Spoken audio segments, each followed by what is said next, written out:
Hello students, today we are going to start exercise numericals of chapter work, energy and power. So let's start. In the question first, a lamp consumes 1000 joule of electrical energy in 10 seconds. What is its power? Means एक lamp है जो 1000 joule की electrical energy को consume कर रहा है 10 seconds के अंदर। हमें बताना है कि उसकी पावर क्या होगी। ठीक है, सबसे पहले तो आपको पता होना चाहिए कि एनर्जी कंज्यूम्ड क्या होता है। ठीक है, एनर्जी कंज्यूम का मतलब होता है power multiply by time taken. क्या होता है? Power multiply time taken.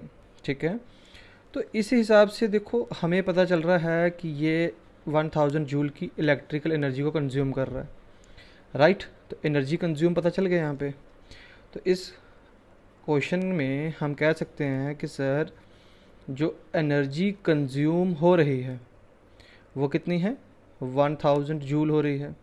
ठीक, कितने सेकंड्स में? 10 सेकंड्स में। मीन टाइम भी पता है।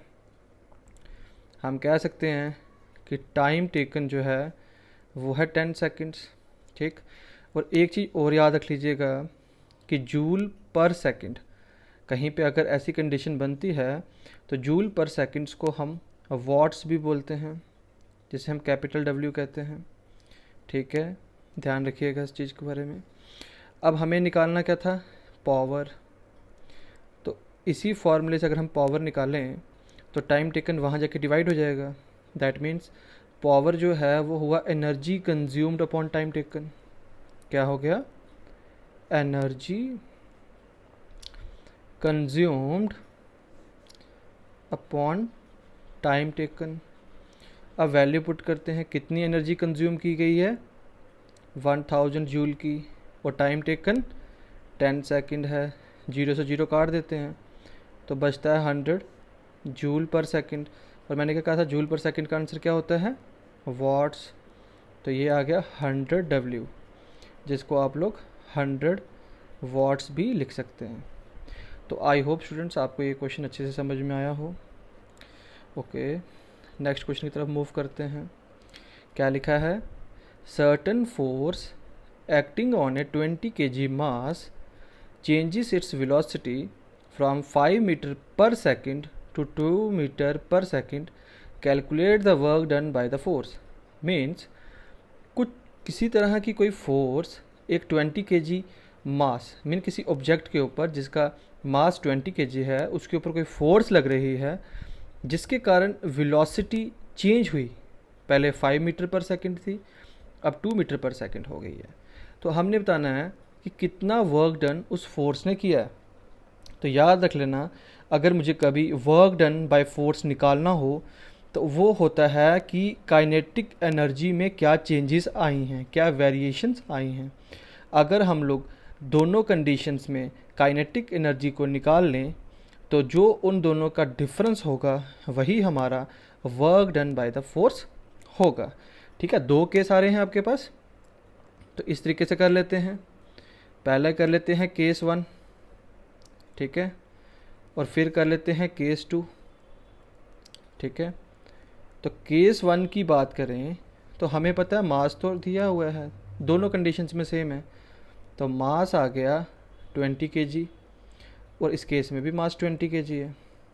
ठीक, हाँ, वेलोसिटी चेंज हुई है। इस केस में वेलोसिटी है 5 मीटर पर सेकंड की, और इस केस में है वेलोसिटी 2 मीटर पर सेकंड की।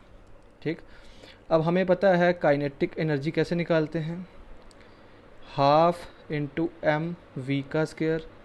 तो यह आया हाफ एम, कितना है मास 20, वी हुई वेलोसिटी मीन 5 का स्क्वायर। तो 2 10 जा 20 हो गया, है ना, 2 10 जा 20 हो गया। तो हमारे पास क्या आ रहा है यहाँ पे? 10 बच रहा है, और 5 का स्क्वायर 25 होता है। इसका मतलब 250 आ रहा है। और हमें पता है काइनेटिक एनर्जी की ऐसा यूनिट जूल होती है, तो 250 जूल इसका आंसर हो गया। वैसे अब इस केस में काइनेटिक एनर्जी निकालते हैं। फार्मूला तो वही होगा, हाफ इंटू एम वी का स्क्वायर, राइट, 1/2 इंटू मास। मास तो दोनों केस में सेम ही था 20। हाँ, वेलोसिटी इस केस में चेंज हो गई है, वो 2 है, 2 का स्क्वायर हो गया, तो 2 10 जा 20 हो गया, यहाँ 10 आया इंटू 2 का स्क्वायर 4, और यहाँ पे 40 जूल आ रहा है ना। तो देखो केस 1 और केस 2 में जब वेलोसिटीज़ की बात की, वेलोसिटी चेंज होने के कारण काइनेटिक एनर्जी में काफ़ी डिफरेंस नज़र में आ रहा है। हमें क्या निकालना था, वर्क डन बाय फोर्स। तो वर्क डन बाय फोर्स क्या होता है, difference of the kinetic energies. तो लिख सकते हैं हम यहाँ पे, therefore work done by force is equal to change in kinetic energy, है ना, चेंज इन काइनेटिक एनर्जी। तो वो कितना आया, 250 जूल से माइनस करते हैं 40 जूल, तो हमें पता है 250 माइनस 40 कितने होते हैं, 210 होते हैं। तो 210 जूल जो है वो हमारा इस क्वेश्चन का आंसर है। तो आई होप बच्चे आपको समझ में आया हो। ओके, अब हम एक और न्यूमेरिकल कर लेते हैं, ठीक है। तो क्या क्वेश्चन दिया गया है, an object of mass 10 kg is at a point A on a table. Means हम मान लेते हैं कि ये कोई एक टेबल है, ठीक है, ये एक टेबल मान लेते हैं। इस टेबल पे एक 10 kg का कोई ऑब्जेक्ट पड़ा है, मान लेते हैं ये एक ऑब्जेक्ट है, ठीक है, और ये 10 kg का है, कितने का है, 10 kg का है। It is move to a point B. अच्छा, ये ए पॉइंट पे था, मीन्स ये जो है ये ए पॉइंट पे है। अब इसको मूव करना है हम लोगों ने इस तरीके से, लिखा भी है ना, it is move to point B if the line joining A and B is horizontal. तो मान लेते हैं इसको बी मान लेते हैं, इस पॉइंट को, ठीक है। तो यहाँ से इस डायरेक्शन से जा रहा है, क्योंकि हॉरिजॉन्टली बोला है, मीन स्ट्रेट जाएगा। तो मतलब कहने का ये है 10 kg इसका वेट है, तो वेट तो इसका भी 10 kg ही होगा, बस फ़र्क ये है कि उसने पोजीशन अपनी चेंज कर दी टेबल पे, राइट।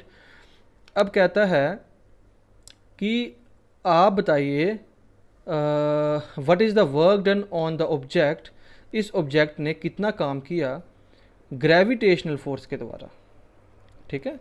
तो आई होप आपको क्वेश्चन समझ में आ गया हो कि एक टेबल है, उस टेबल पे कहीं एक पॉइंट लेना है ए, उस पॉइंट के ऊपर आपने 10 kg का ऑब्जेक्ट रख देना है, उसको आपने हॉरिजॉन्टली स्ट्रेट लाइन में मूव कराना है और पॉइंट बी तक लेना है।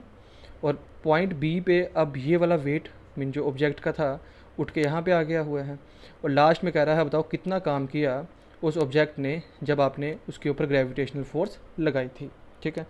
अब देखिए ग्रेविटेशनल फोर्स नीचे की तरफ होती है, तो अगर मैं यहाँ से नीचे की तरफ कर दूँ तो ये क्या लगा रहा हूँ ये मैं ग्रेविटेशनल फोर्स लगा रहा हूँ, ठीक है, या ये मेरी ग्रेविटेशनल फोर्स, ठीक है। और यहाँ पे क्या जा रहा था, ऑब्वियस ही बात है ये ऑब्जेक्ट की मोशन थी, हम कह सकते हैं सर ये मोशन ऑफ ऑब्जेक्ट था, ऑल राइट। तो आप देखो ये इस तरीके से क्या बना रहा है, इस तरीके से तो एक राइट एंगल बना रहा है ना, यहाँ पे तो 90 डिग्री बन रहा है, ओके। अब बच्चे इस क्वेश्चन में आपको करना कुछ नहीं था, बताना था कितना वर्क डन किया। तो ऐसी कंडीशन में जब आप वर्क डन निकालते हो तो वैसे भी हमें पता है वर्क डन का फार्मूला जो होता था वो होता था फोर्स मल्टीप्लाई बाय डिस्प्लेसमेंट, यही होता था ना। तो ऐसी कंडीशंस में जब ग्रेविटेशनल फोर्स और मोशन ऑफ ऑब्जेक्ट आपस में एक 90 डिग्री बना रहे हों तो आप लोगों ने फार्मूला कैसे लिखना होता है वर्क डन का, ये भी समझ लीजिए। हम लिखते हैं work done is equal to F S cos theta, ठीक है। थीटा मीन एनी एंगल, कोई भी एंगल हो सकता है, बट यहाँ पे जो एंगल है वो 90 बन रहा है, तो थीटा क्या बना 90, और यहाँ क्या बोला कॉस थीटा बोला, तो हुआ कॉस 90, और कॉस 90 की वैल्यू होती है 0 डिग्री, कितनी होती है 0 डिग्री, ठीक है। ये आपको समझाने के लिए था, ये लिखना नहीं है आपने, ये रफ वर्क है, ठीक है। आपने लिखना है sir work done force into displacement होती है, लेकिन इस कंडीशन के हिसाब से वर्क डन का फॉर्मूला जो है वो हम लगाएंगे एफ एस कॉस थीटा। क्या लगाएंगे? F S cos theta. यहाँ पे जो एफ है वो फोर्स है, एस जो है वो डिस्प्लेसमेंट है, ठीक है। और थीटा आपके सामने कितना एंगल बन रहा है? 90 का, तो थीटा 90 डिग्री है।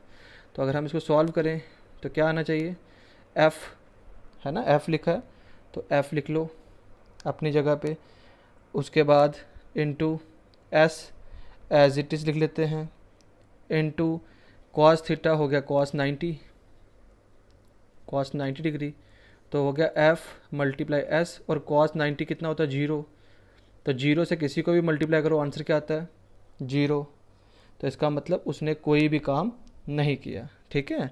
दैट मीन्स क्या हुआ कि sir work done on the object by the gravitational force is 0 because motion of object is in the horizontal direction where the gravitational force is acting vertically downwards is at right angle that is 90 degree.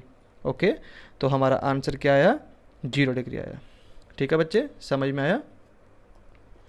तो इसमें आप last में एक line लिख लेना, therefore work done on the object by gravitational force is 0, कोई काम उसने नहीं किया। तो आई होप आपको समझ में आया हो। अब हम एक लास्ट न्यूमेरिकल कर लेते हैं इस वीडियो में, और बाकी जो न्यूमेरिकल्स बचे हैं कोशिश करेंगे एक वीडियो में, नहीं तो 2 वीडियो में कंप्लीट कर लेंगे। अब क्या कहता है? अ सर्टेन हाउस होल्ड, मतलब कोई भी एक घर हो सकता है, has consume 250 units of energy during a month. ठीक है, एक महीने में 250 यूनिट्स एनर्जी कंज्यूम करता है। तो बताओ कितनी एनर्जी उसने कंज्यूम की, बट आपने जूल्स में बताना है। उसने यूनिट्स में दिया, आपको जूल्स में निकालना है। ठीक है, तो देखो बेटे सिंपल सी बात है, एक चीज़ याद रखना, 1 किलोवाट में 3.6 इंटू 10 की पावर 6 जूल्स होते हैं। ठीक है, ये आपको लर्न करना है कि 1 किलोवाट में 3.6 इंटू 10 की पावर 6 जूल्स होते हैं। तो अब इस क्वेश्चन के हिसाब से अगर देखें तो देखो एनर्जी जो कंज्यूम की हुई है वो 250 यूनिट्स है, 250 यूनिट्स दिया हुआ है, और units mean kilowatt per hour में होता है, तो वो आया 250 किलोवाट आवर। ठीक है, 250 किलोवाट आवर, यूनिट्स को हटा के मैंने ये लिख दिया। जबकि आपको पता है ये क्या होता है, हम लिखेंगे कि now 1 kilowatt hour, 1 kilowatt hour में हमारे पास 3.6 इंटू 10 की पावर 6 जूल्स होते हैं। ठीक है, ये 1 किलोवाट आवर लिख लेना। ठीक है, तो 1 किलोवाट आवर में 3.6 इंटू 10 की पावर 6 जूल्स होते हैं। तो हमारे पास कितना दिया? 250 यूनिट्स, तो हो गया 250 किलोवाट आवर। तो इसका मतलब 250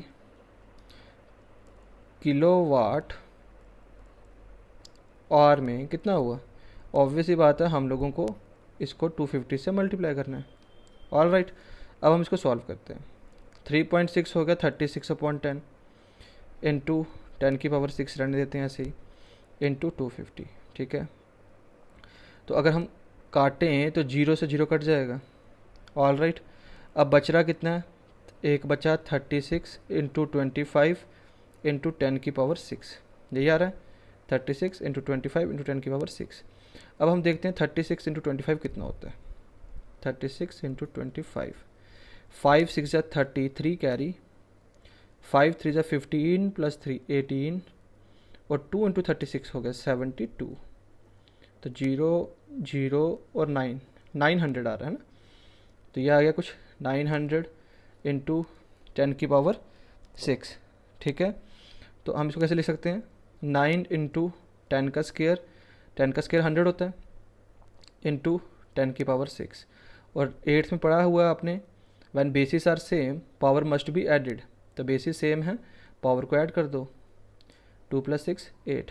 ठीक है, तो अब ये आया 9 इंटू 10 की पावर 8 जूल्स। ठीक है, तो आई होप आपको समझ में आया हो। अगर यहाँ पे कन्फ्यूज़न आई हो तो यहाँ पे इस तरीके से कर लेना, 9 इंटू 100 हो गया 900 इंटू 10⁶, ठीक है। इस स्टेप के बाद ये लिख लेना। अब 9 यहाँ पे आया, 100 को लिखते हैं 10 का स्क्वायर और यह है 10⁶, तो आंसर आया 9 इंटू 10⁸ जूल्स। तो बच्चे आई होप आपको अच्छे से समझ में आया हो, ठीक है। आप इसको अच्छे से प्रैक्टिस करें और अभी कोई भी डाउट निकलता है तो आप कमेंट बॉक्स में ज़रूर बताएं। अपना ध्यान रखें, टेक केयर।